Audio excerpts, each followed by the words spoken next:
let's go into the startup game, right? Now, I like to watch and listen to the CEOs, the CFOs, the CTOs, chief technology officers, and things like that for industries that I'm intimately familiar with to better understand exactly how they operate. And now I think this is a really, really, really great video that popped up on my timeline when I was studying what was going on in the markets for me to share with you guys so you can better understand exactly what these businesses are doing, the differences between a growth company and a company that generates revenue or a company that makes revenue on one side, and they use that to be able to grow the other side that they think is going to be more profitable later on in the future. Ford Motor Company talked about losing billions and billions of dollars every year, and they project to lose billions more next year, but then they're justifying what it is that they're investing in because they think that this is the future. So I want to share this with you guys because I think that this will be very, very useful in our conversation right after we had the conversation about rate hikes. Listen, ladies and gentlemen, we doing the work when it comes to the money today, all right? Let's continue. John Lawler, CFO for Ford Motor Company, joining us today on a morning where you guys are reaffirming your guidance for 2023. But I think it's more what you guys are saying about the projections for the EV business, the reality of where you are in terms of how much money you're losing, where you're headed. Let's start first off with the EV business. You lost 2.1 billion, I should say, right, last year. You're going to lose about 3 billion this year. You hear the chatter. There are people who are saying, when are you going to make money on EVs? Now, before we get into this, the company itself didn't lose $2 billion. Their sales may be in the hundreds of billions, right? But what companies usually do, and again, I like to break this down from a C student's perspective so y'all don't get caught up in the mumbo jumbo. What companies do is they break out different segments of the business to better give analysts a view of how the company is performing. So let's just say, for example, a company makes $5 billion in the quarter, right? Technology companies make an egregious amount more. Meta is still, it could be profitable, but their profits may not be as high as it was last year. And so analysts get concerned and they start downgrading the stock, and that means that the value of the stock goes down or whatever like that. Let's just use a round number. Let's use 10 billion. Let's say Ford Motor Company made $10 billion last year, which is around a decent amount of what an auto manufacturing company could or couldn't make, right? Toyota, Ford Motor Company, General Motors, all of that, right? Let's say they make $10 billion last year, but then let's say that they start to break out different segments and they say, listen, the F series, which is basically its own money printing machine, the F series, which is a series of trucks that Ford make, is literally the best selling car or best selling vehicle in America for like the last 50 years or some shit like that. The F series made $12 billion in profit, right? And internal combustion engine or ICE vehicles is what they call them, made $1 billion in profit, separate from the F series, right? But then the EVs, this segment of the business in which we have the Ford Mach-E, now we have the F-150 Lightning, right, which is all electric. We're introducing the new Ford Explorer electric. We're breaking out all of these different electric vehicles that eventually is going to replace ICE vehicles because we see the writing on the wall, and so we have to make a lot of investment. We got to build factories. We got to deal with recalls. We got to deal with quality issues. We got to, put together the batteries in order to be able to source the materials and the cost of being able to manufacture these vehicles. We're not running at a profit, right? So you can lose $2 to $3 billion on this segment of the business, but then you would start to ask yourself, well, how can they justify the cost of it, right? If you know and you actually understand Tesla's growth into what it is that they are now, Tesla for years was losing money, and their stock continued to go up because the analysts projected that they will be wildly profitable, in which they are killing everything and everyone right now when it comes to profitability and being able to scale up their business. The analysts predicted that they would be wildly profitable in the future, and that there was more than just a car manufacturing company. They're a technology company, right? They're making money off of services. When we we got autopilot on Rita's car and it cost us this much, and They do over-the-air updates, and then you can upgrade the range in the particular car. If you upgrade mid-cycle, because they built every single car the same, they just unlock it from a software and software technology perspective, as far as allowing you to be able to have this feature and that feature and to be able to have heated seats or whatever like that, right?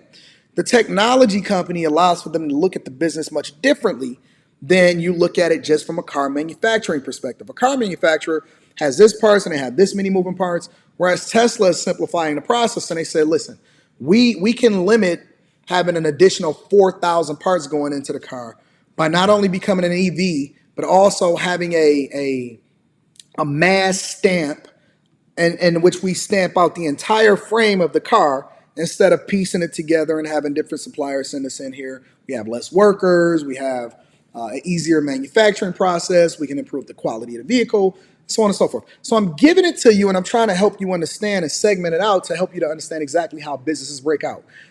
Alphabet could say, listen, AdSense on Google as a whole make this. And then our cloud systems make this. And then YouTube, I'm breaking that out separately and it makes this. Apple will say, well, the iPhone makes this and the iMac make this. And then Apple services, which include, they may break it all out and say, listen, Apple services is Apple Arcade, Apple Fitness Plus. What is the insurance that you get on your car? Apple Care, right? That is a growing segment, and that's growing by 50%. And we're going to be much, much more profitable, so we're going to put more money into that. But Apple TV may not be making as much money because they invested so much money in order to build out a content library, right? So when they having these conversations, they're breaking out different segments to say, listen, the EV business, we may be profitable as a company or we may be breaking even as a company, but that's because it's being shored up by this business over here. And then the EV business specifically, while we're growing it, while we're trying to navigate over in, from ICE internal combustion engines over into the EV business, this company, this segment of the company is killing us. It is a $2 billion a year loss, right? And so we're running this as a startup. We're growing this segment of the business in order to be able to sustain us into the future and grow us into the future. And so this is what they're breaking out in this particular segment. Sorry for being long-winded, but I got to break it down for you because when you look at these quarterly or annual reports or you see these CTOs and CFOs and the CEOs come on here and they have these conversations and talking points, I don't want you to get lost in the sauce. I want you to understand what they're communicating over to you instead of just saying, oh, okay, I get it, or Ford made this amount of money. You need to be able to segment it out and break it out in order to understand, hey, is this a sustainable company? Is this a company that I want to invest in into the future? And do I truly understand what they're communicating to me in order to make an informed decision as to whether or not this is a good play inside of my portfolio? So I'm going to go ahead and let this play. Right. Well, it's a startup buried within Ford Motor Company. And that's why we like our plan here to segment the business around three distinct customer groups. EV being one of those, our iconic ICE vehicles, and then, of course, our commercial customers. So when as I said, you look at the path for our EVs, we are losing money now, but we're a startup, we're scaling, we're developing the products, and we will share later today a bridge that shows how we're going to bring the profitability of our EV business up to that 8% EBIT margin. Now look at this, This is perfect, right? Now that I gave you the foundation as to what we're looking at, now look at what we're talking about. Ford Blue, which is their internal combustion engines, that is every vehicle that they sell that has an engine that takes gas, okay? Ford Blue made a $7 billion profit. That is what's carrying the company, right? It is the part of the company that's making the most money. F-Series, Ford Fusions, all of that stuff, right? $7 billion profit, okay? Ford Pro is the commercial, the Ford Transit, for them to be able to sell these, even if you want to break it out into the rental companies and all of this other type of stuff, right? Ford Commercial made $6 billion. So it is a profitable company, right? A $13 billion profit when you combine ICE and commercial, right? So the question then you want to ask, well, why are they even getting into the EV business anyway? Well, it's the same reason why the oil companies are getting into the sustainable energy business, right? They understand that long term it's going to be writing on the wall. The companies that didn't use their profits in order to grow other segments of the business, right? You wouldn't have YouTube if Google would have just said, listen, we just want to continue to be Google. YouTube was a startup that Google then imported into their portfolio or made it a part of their company in order to continue. Waze is another company that Google swallowed up. Instagram is another company that Facebook at the time bought into, which wound up being an incredibly profitable part of the business. Now, there's other businesses and other segments that they buy that wind up dissolving, not being so profitable, but they have to take calculated risks in order to look at what the long-term projections of the company is going to be. Because if internal combustion engines are being phased out in California, and there's a limit on the amount of tolerance as far as ICE vehicles, then you have to have that startup because you want to start projecting what it is that you're going to do in the future. That's where you got Amazon Web Services. That's where you got Microsoft Azure, right? And so they're saying that, listen, Ford ICE, for commercial, those make $13 billion. We willing to take a $3 billion loss in order to grow this EV business because that's the future, right? And so you may have a profit of somewhere between $9 and $11 billion when you have that $3 billion drag on the business that's not profitable yet, okay? Let's continue. That we committed to by 2026. You now getting there, there are more than a few skeptics who are saying, I don't buy it. I don't think that the cost of batteries are going to come down as much as they say they're going to come down. I don't think that they're going to be able to get the efficiencies that they're planning on. How do you counter that? Especially coming off of what you came off of with the fourth quarter, where you surprised everybody with higher costs. Right. Well, we have an incredible team working on our second and third generations of EV vehicles. And these folks have built profitable EVs in the past. So they know the game plan here. It's not just about the battery cost. It's about some simple, efficient designs of the vehicle. We are obsessed with taking the energy efficiency of the vehicle up, which allows us to put a smaller battery in the vehicle, lowers our costs, and allows us on that path towards 8%. Coming off the fourth quarter, let's be honest, it was a mess. You surprised a lot of people by saying, look, we left, a couple $1 billion out there that we shouldn't have left out there. And it raises the question, look, manufacturing is what you should be known for. And yet you're still talking about complexities. You're still talking. Now, a couple different companies that I think are incredible is Kia and Hyundai. If you look at market share, this is market share for EV vehicles. Now, a lot of people don't realize that when you start to break out these numbers and then you start to better understand exactly what market share means, you'll be surprised at the growth of EV vehicles and why they're so gung-ho on investing and possibly losing money in order to grow their EV business. So think about it like this. Of all of the tens of millions of vehicles and hundreds of millions of vehicles of sales that's happening across the world and including in the United States, the EV business only accounts for, and is growing rapidly, about 7%. 93% of all vehicles that sold today are gas vehicles, internal combustion engine vehicles. 7% of all vehicles that are sold in the United States are EVs and growing. Just a few years ago, it was 1% to 2%. Now it's at 7%. And as you continue to see the possibilities, now you start to see why they're so interested in possibly losing money in order to make sure that they grow in these businesses. So it's almost like they got to have a balancing act now. How do you continue to make money on this while growing this segment of the business, knowing that this segment of the business is going to go away eventually?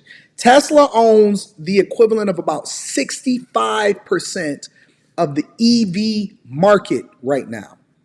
Ford is in a distant number 2. But remember, that's only 65% of all the 7% of the vehicles that's being sold as EVs, right? And so the possibilities are endless. Kia Hyundai owns 7.1%, and then Volkswagen is another 5.4%, all right? Talking about, we've got costs in here that we're having trouble wringing out of the organization. Shouldn't that be a strength of Ford, not a weakness? Well, what's really happening for us is our push into the new businesses, EVs, that's going really well. We're on track. We're pleased with that. We do have issues in our industrial platform. We're working through those. We're focused on quality. We're focused on our cost, and we're driving that out. We know what the game plan is to fix those issues. We're on it. It's the #1 priority for our leadership team. And what you will see as we go through this year and as we go over the next couple of years, you'll start to see that come through. And it's the segmentation of the business into those 3 segments where you'll really start to see that clearly come through. And it will unfold differently in each. And that's important because our blue business, where we have our iconic ICE vehicles, you'll see costs coming down, and we'll invest in our growth businesses of the pro business for commercial and in EVs.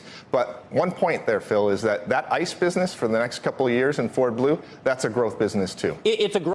So one of the things that y'all got to understand is why is it, y'all want to say, well, why is this guy getting so tripped up on his words? Because he's not an engineer.